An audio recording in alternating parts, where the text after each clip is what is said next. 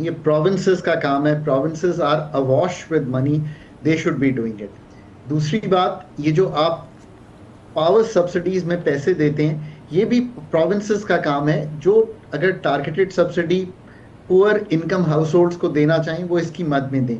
اسی طرح circular debt میں جو آپ پیسے رکھتے ہیں, تو 1000 ارب آپ نے اس میں رکھا ہوا ہے اس وقت, اور 722 ارب اس میں رکھا ہوا ہے, یعنی کہ 1.75 ٹریلین آپ بچا سکتے ہیں اگر آپ اس چیز میں نکلیں. ڈاکٹر صاحب اس پہ بھی کمنٹ کیجیے گا, جو یہ بھی کہا جا رہا ہے کہ مزید جی ایس ٹی ٹیکس بڑھ سکتا ہے, تو جو جی ایس ٹی رجیم ہے اس میں پیٹرولیم پروڈکٹ کے حوالے سے کیا اقدامات کیے جا سکیں کہ پیٹرولیم لیوی سے ہم لوگ بچ سکیں, کیونکہ ایک تو انٹرنیشنل انفلیشن کی وجہ سے سیدھا سیدھا گورنمنٹ کہہ دیتی ہے جی پرائسز زیادہ ہیں, ہمارے پاس کم آ رہے ہیں, ہماری امپورٹس کم ہیں آئل کی, whatever the reason, they can be war oriented reasons, لیکن پیٹرولیم لیوی کی ریزن تو ایک انٹرنیشنل ریزن نہیں ہے, وہ تو ڈومیسٹک ہے, اس کو گورنمنٹ کیسے ٹھیک کرے گی اس دفعہ؟ اس دفعہ آئی ایم ایف نے اپنی اسٹاف لیول رپورٹ میں یہ لکھا پاکستان پہ کہ 166% ٹیکس ہے پیٹرولیم پروڈکٹس پہ. اس کے بعد پاکستان سے ہی یہ کروایا کہ 1468 بلین اس سال پیٹرولیم لیوی میں, اور اگلے سال جا کے 1727 ارب کلیکٹ کریں, یعنی کہ کہا کہ 18% پھر بڑھا دیں petroleum levy. So I am still not able to understand کہ ایک طرف خود فنڈ یہ کہہ رہا ہے کہ بہت ہیویلی ٹیکسڈ ہے پیٹرولیم سیکٹر, اور دوسری طرف یہ کہہ رہا ہے کہ اس کو اگلے سال 18% بڑھا دیں. دیکھیے پاکستان کو اس انڈائریکٹ ریگریسو ٹیکسیشن کے نظام سے ہر صورت میں نکالنا پڑے گا, ورنہ انویسٹمنٹ نہیں آئے گی, سیونگز نہیں کر پائیں گے اور گروتھ نہیں ہو پائے گی.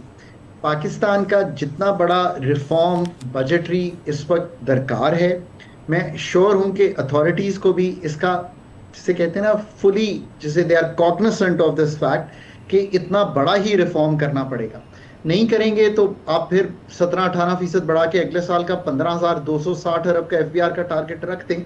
بٹ پھر میں, اگر آپ اگلے سال میں پاکستان میں ہوں یا نہ ہوں, آپ پوچھ لیجئے گا, میں یہی کہہ رہا ہوں گا کہ یہ ٹارگٹ از ان اچیویبل نہیں ہوگا. 1000 ارب سے اس سال کا ٹارگٹ مس ہو رہا ہے, اگلا سال بھی جب دیکھیں گے تو یہیں پہ کھڑے ہوں گے. پاکستان بہت شکریہ, بہت عجیب صاحب پروگرام میں جوائن کر رہے تھے. ہم جب بھی بجٹ سے پہلے بات کرتے ہیں تو ہم وہی سب روایتی سوالات دہراتے ہیں, لیکن جیسے گھر کا بجٹ چلتا ہے, ممالک کا بجٹ بھی ویسے ہی چلتا ہے. پہلے آپ اپنی جائز ضروریات دیکھتے ہیں, آپ اپنے بلز دیکھتے ہیں, پھر آپ اپنی جنریشن دیکھتے ہیں, اس کے بعد جا کے آپ اپنا ایکسپینڈیچر دیکھتے ہیں. لیکن ہمارے ملک میں الٹا ہے, پہلے گورنمنٹ اپنا ایکسپینڈیچر دیکھتی ہے, پھر عوام کی ضرورتیں دیکھتی ہے, اور بعد میں جا کے دیکھتے ہیں کہ جو قرضے واپس کرنے ہیں وہ کیسے کرنے ہیں. جو آپ کے ان ٹیکس ڈپارٹمنٹس ہیں, جو آپ کی ایکیومولیٹڈ ویلتھی فیکٹر ہے, آپ اس پہ ٹیکس لگائیں. وہ جو پیسہ چھوٹے پیمانے پہ جنریٹ ہو رہا ہے, آپ اس پہ پیسہ لگاتے ہیں اور آئی ایم ایف کے سامنے اپنا امپریشن بنا دیتے ہیں. تو جو بڑے مگر مچھ ہیں جن پہ آج تک ٹیکس نہیں لگا, پلیز ان پہ ٹیکس لگائیں. یہ چند سالوں کی بات نہیں, چند ماہ کی بات ہے کہ پاکستان کی اکانومی فلو میں آ سکتی ہے, صرف کام کرنے کی دیر ہے. ایک بریک لیتے ہیں, پھر واپس آئیں گے.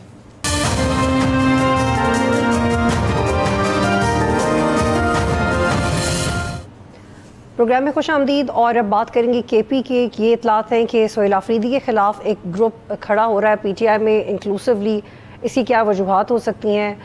کچھ واٹس ایپ گروپس میں یہ بھی چیٹ سوشل میڈیا پہ رپورٹ ہوئی ہے کہ سہیل آفریدی صاحب نے اپنے سابق سی ایم کے پی کو جنرل بھی بولا ہے, اور ان کے اپنے کچھ اعتراضات ہیں اور آپس کی لڑائی ہے. اس کے اوپر تفصیل سے بات کرتے ہیں ظاہر شاہ شرائع صاحب سے, سینئر صحافی بول نیوز ہیں. بہت شکریہ شرائع صاحب, آپ جوائن کریں. کیا چل رہا ہے P T I Khyber Pakhtunkhwa میں؟ اختلافات تو پہلے بھی تھے, اب زیادہ بڑھ کے سامنے آ رہے ہیں. ایک دھڑا جو سہیل آفریدی کے خلاف اکٹھا ہوا ہے, یہ بھی رپورٹس ہیں کہ یہ نمبر 20 سے 25 MNAs تک کا ہو سکتا ہے. آپ کے مطابق کتنے لوگ ہیں جو ان کے خلاف کھڑے ہو رہے ہیں؟ کیا یہ 55 تک بھی جا سکتا ہے؟ دیکھیں میرے خیال میں شاید کافی زیادہ اختلافات ہیں, لیکن ایک بات پہ سب متفق ہیں کہ نہ تو پی ٹی آئی کی لیگل ٹیم, نہ پی ٹی آئی کی پولیٹیکل ٹیم, اور نہ پی ٹی آئی کی ٹاگر فورس جو ہے اپنے پانی کو رہا کروا سکتی ہے. تو یہ ایک بہت بڑا چیلنج ہے میرے خیال میں اس وقت تحریک انصاف کے اندر, اور یہی ایک سب سے بڑا مسئلہ ہے جس سے آپس میں اختلافات بڑھتے جا رہے ہیں. ابھی آپ نے دیکھا ہوگا تھوڑی دیر پہلے ایک جو پارلیمانی پارٹی کا اجلاس آج چیف منسٹر خیبر پختونخوا نے بلایا ہوا ہے. ایک گروپ ہے پارلیمانی پارٹی لیڈرز کا جو کہ تحریک انصاف کے تمام ایم پی ایز اور الیکٹڈ ممبرز اس کے اندر شامل ہیں. اس میں علی امین گنڈاپور جو سابق وزیر اعلیٰ ہیں اور جو موجودہ وزیر اعلیٰ ہیں, چیف منسٹر, ان کے درمیان کافی زیادہ کلامی ہوئی ہے, اور وہ تمام گفتگو جو ہے وہ ٹویٹ بھی ہو رہی ہے, سوشل میڈیا کے اوپر چل رہی ہے. لیکن میری تصدیق بات ہوئی ہے جو ترجمان تھے سابق چیف منسٹر علی امین گنڈاپور کے, اور انہوں نے تصدیق کی ہے کہ بڑے سخت الفاظ کا تبادلہ ہوا ہے جس میں چیف منسٹر خیبر پختونخوا نے شاید یہ تاثر دیا ہے کہ کچھ لوگ ہیں وہ نام دیے بغیر وہ عمران خان کی رہائی نہیں چاہتے, جو کہ باقاعدہ جو ہے وہ سازشیں کر رہے ہیں. تو اس کے اوپر علی امین گنڈاپور نے انہیں بڑا سخت جواب دیا کہ آپ نام بتائیں جو لوگ اس کے اندر شامل ہیں, آپ نام بتائیں بغیر اس کا اس کی کر رہے ہیں, یہ میرے خیال میں مناسب نہیں ہے. اس سے پہلے جو آپ نے اپنے انٹرو میں بات کی کہ 20 کے قریب جو ممبرز ہیں, تقریباً آلموسٹ ایک ہفتہ پہلے ایک اجلاس ہوا تھا جو سابق صوبائی وزیر تھے, پہلے وہ وزیر تھے ہیلتھ کے, اس کے بعد سوشل ویلفیئر کے, سید قاسم شاہ پشاور میں, اور 20-25 نہیں بلکہ زیادہ ایم پی اے سوات سے, مردان, ہنگو اور دوسرے علاقوں سے انہوں نے شرکت کی اور عدم اعتماد کا اظہار کیا. مختلف جو ڈیسیجنز ہو رہے ہیں چیف منسٹر کی جانب سے, اور سب سے جو عدم اعتماد کی بڑی وجہ ہے وہ ہے کیبنٹ کے اندر بندر بانٹ کے حوالے سے, اور خاص طور پر جو بانی پی ٹی آئی کی رہائی کے حوالے سے ایک لیک آف انٹرسٹ نظر آ رہا ہے. یہ تو شیرازی صاحب وہ جو رہائی فورس بنی تھی پھر اس کا کیا ہوا؟ کیونکہ اگر اندر ان کی اسی بات پہ لڑائی ہو رہی ہے پی ٹی آئی میں کہ عمران خان کی رہائی کے لیے کوئی توجہ نہیں دے رہا اور انفیکٹ سازش ہو رہی ہے ان کو اندر رکھنے کے لیے, تو وہ جو رہائی فورس تھی اس کو کیوں لیڈ کر رہا ہے؟ اس کو تو سہیل آفریدی نے ہی لیڈ کرنا تھا. دیکھیں میرے خیال میں بار بار جو باتیں ہو رہی ہیں, ابھی آپ ایک بڑی دلچسپ چیز ہوئی ہے, آج ایک خط لکھا ہے انہوں نے, صوبائی حکومت نے سعودی گورنمنٹ کو, سعودی امبیسڈر کو, آپ نے حج کے انتظامات بڑے زبردست کیے. اب سوچنے والی بات ہے, بالکل سوال یہ بھی اٹھ رہا ہے پارٹی کے اندر بھی کہ سعودی گورنمنٹ کو یا سعودی امبیسڈر کو حج کے حوالے سے تعریفی خط لکھنے کا کیا مقصد ہے.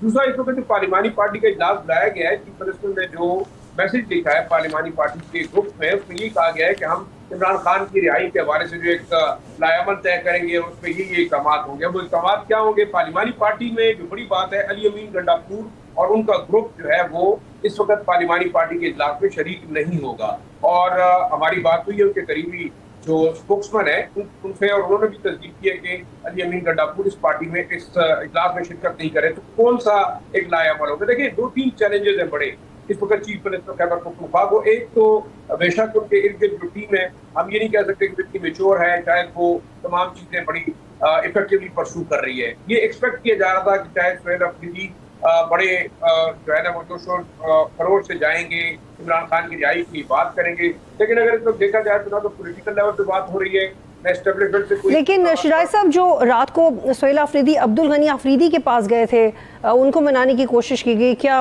وہ معاملہ حل ہوا ہے؟ اور کیا آپ کو لگتا ہے کہ جو مزید ناراض لوگ ہیں, آپ نے گنڈاپور کا تو بتایا کہ میرے خیال میں آؤٹ آف دا وے کوشش کی جا رہی ہے. ہنگو سے جو ممبر قومی صوبائی اسمبلی ہے ان کے پاس ان کے بھائی گئے ہیں, بات کی ہے. اس کے علاوہ چیف منسٹر نے خود کانٹیکٹ کرنے کی کوشش کی ہے.